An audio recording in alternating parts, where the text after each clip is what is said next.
वो था एक नदी का किनारा। वहाँ पर तरह तरह के पक्षियाँ साथ में रहा करते थे। वहीं एक कौवा रहा करती थी, उसका नाम मैना था। वहीं पर कुछ और प्रकार की गौरैया भी रहती थी।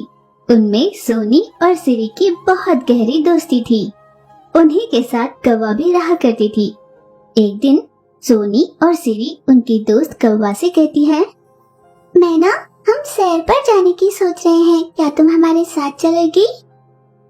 नहीं दोस्तों, मुझे नहीं चलना। तुम दोनों वापस लौट जाओगे ना? अभी मुझे कहीं जाने की इच्छा नहीं हो रही। मैना, यहाँ कुछ खास आहार नहीं मिल रहा, तुम हमारे साथ क्यों नहीं चलती? ये कहना तुम्हारे लिए जितना आसान है, मेरे लिए नहीं। 3 बच्चों को साथ में लिए चलना बहुत मुश्किल है। बुरा मत मानना और तुम दोनों चले जाना। उन दोनों ने खेद जताया और वहाँ से चले गए। कौवा बिना आहार के दिक्कतों का सामना कर रही थी। भूख से तिलमिला रहे उसके बच्चों ने पूछा, माँ, तुम हमें भरपेट खाना क्यों नहीं दे रही?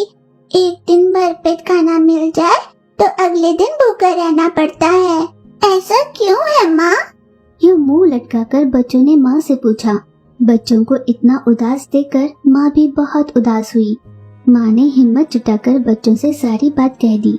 मेरी सहेलियाँ सिरी और सोनी पहले से ही पड़ोस गांव चली गई है। उनको पहले से ही आभास हो गया था कि यहाँ पर आहार मिलना बहुत मुश्किल हो जाएगा, पर मैं तुम तीनों को छोड़कर नहीं जा सकती थी। पर यहाँ पर आहार मिलना बहुत मुश्किल है, समझ में नहीं आता मैं क्या करूँ। ये कहकर माँ उड़ती हुई चली गई। सोच रहे थे।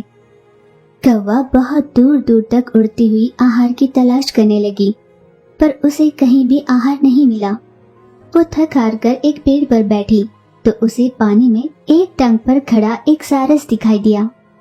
कौवे ने उसे इस तरह देखकर कहा, यूं पानी में एक टांग पर खड़ा होकर तपस्या क्यों कर रहा है? कौवा ये सोच ही रही थी कि सारस ने झटके में मछली पकड़ी और उसे निगल गया। क्या जो मैं देख रही हूँ वो सही है? मछली का शिकार करने के लिए चोर तपस्या कर रहा है। इसी तरह सारस ने 2-3 मछलियां गटक ली और पेट भरने के बाद उड़कर पेड़ पर आ गया। दोस्त, मछली पकड़ने का तरीका तुम्हारा बहुत बढ़िया है। क्या करे दोस्त, पेट भरने के लिए इतने पापड़ तो बेल नहीं पड़ते हैं, यही सृष्टि का नियम है। यूं वे दोनों बात करने लगे। सारस ने अपना नाम माया बताया तो कौवे ने मैना नाम से खुद का परिचय कराया।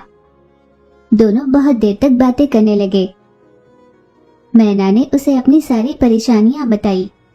ठीक है दोस्त, मैं तुम्हारी परेशानी समझ गई। आज मैं तुम्हारी सहायता करूंगी। ये कहकर वो उड़ती हुई पानी में गई और मछली पकड़कर कौवे को देने आई। तुम्हारा बहुत बहुत धन्यवाद दोस्त, तुम्हारा उपकार मैं कभी नहीं भूलूंगी। यूं माया का आभार मानने लगी। कोई बात नहीं दोस्त, तुम्हें जब भी जरूरत पड़े मैं तुम्हारी सहायता करूंगी, बेझिझक पूछ लेना। कौवे ने हामी भरी और वहाँ से मछलियाँ लेकर अपने घोंसले पर पहुँची। अपने बच्चों को उसने मछलियाँ खाने के लिए दी। बच्चों ने पेट भर तृप्त होकर खाया। कौवा फिर से सारस के पास सहायता मांगने गई। सारस हर बार उसकी मछलियां देकर सहायता करती। दोस्त, तुम हर दिन मेरी सहायता कर रही हो। भले ही सहायता करना तुम्हें अच्छा लग रहा हो, पर हर दिन तुम्हारी मदद लेना मुझे कुछ अच्छा नहीं लगता। हर दिन तुम पर निर्भर रहूं मुझे कुछ ठीक नहीं लग रहा। तुम बुरा न मानो तो क्या तुम मुझे मछलियां पकड़ना सिखाओगी? मछलियाँ पकड़ना आसान नहीं, बहुत मुश्किल काम है। मैं कोशिश करना चाहती हूँ, मुझे प्रयास करने दो। वैसे भी बड़े कहते हैं ना कि मेहनत करते रहो तो मुश्किल काम भी आसान हो जाते हैं। इसलिए मैं भी मेहनत कर कोशिश करना चाहती हूँ। अगर मुझसे नहीं बन पड़ा तो तुम मेरी सहायता करती रहना। ठीक है, तो चलो मेरे साथ तालाब में चलते हैं। दोस्त, मेरी तरह शीला बनकर खड़ी रहो, हिलना मत। जब मछली अपने पास आएगी तो उसे झपट लेना। ध्यान रखना, अगर मछली अपने से छूट गई तो वो बाकी मछलियों को आगाह कर देगी। फिर एक भी मछली अपने पास नहीं आएगी। फिर तो हमें आज भूखे पेट ही रहना पड़ेगा। कौवे ने सारस की बात समझ ली। फिर वे दोनों एक टांग पर बहुत देर तक खड़े रहे। कुछ समय बाद कौवे के पास एक मछली आई। कौवे ने उसे पकड़ने की कोशिश की पर वो फिसल गई। फिर कुछ समय बाद एक और मछली आई, पर इस बार भी वही हुआ। उसके बाद उनके पास कोई मछली नहीं आई। मैंने कहा था ना दोस्त, अब अपने पास एक भी मछली नहीं आएगी। अब हमें भूखा रहना होगा। मुझे माफ कर दो दोस्त, मेरी वजह से आज तुम्हें भी भूखा रहना पड़ेगा। मुझे माफ कर दो। कौवे को बहुत बुरा लग रहा था। ये देख सारस ने उसे कहा कि कोई बात नहीं। कौवा मछलियाँ नहीं पकड़ पा रही थी, इसलिए वो दुखी थी। तुम मछली नहीं पकड़ पा रही हो ना, तो हमेशा की तरह मैं ही तुम्हारी मदद किया करूँगी। ये कहकर सारस तालाब में चली गई और कौवा पेड़ पर बैठे देख रही थी। कुछ समय तक पानी में खड़े रहने के बाद एक मछली सारस के पास आई, पर सारस ये सोचकर कि कहीं वो भाग न जाए उसे पकड़ नहीं रही थी। ये पेड़ पर बैठी कौवा देख रही थी। उसने कहा, ये आज माया को क्या हो गया? अपने सामने घूम रहे मछली को ये क्यों नहीं पकड़ रही? ये सोचकर कौवा तेजी से उड़ती हुई तालाब के पास आई और झट से मछली पकड़कर उड़ गई। सारस ये देखकर चौंक गई।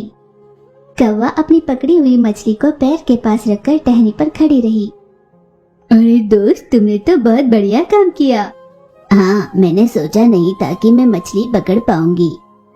अब तो कोई दिक्कत नहीं, तुम यहीं रहकर मछलियाँ पकड़ सकती हो। उन दोनों ने मछलियाँ आपस में बांट ली।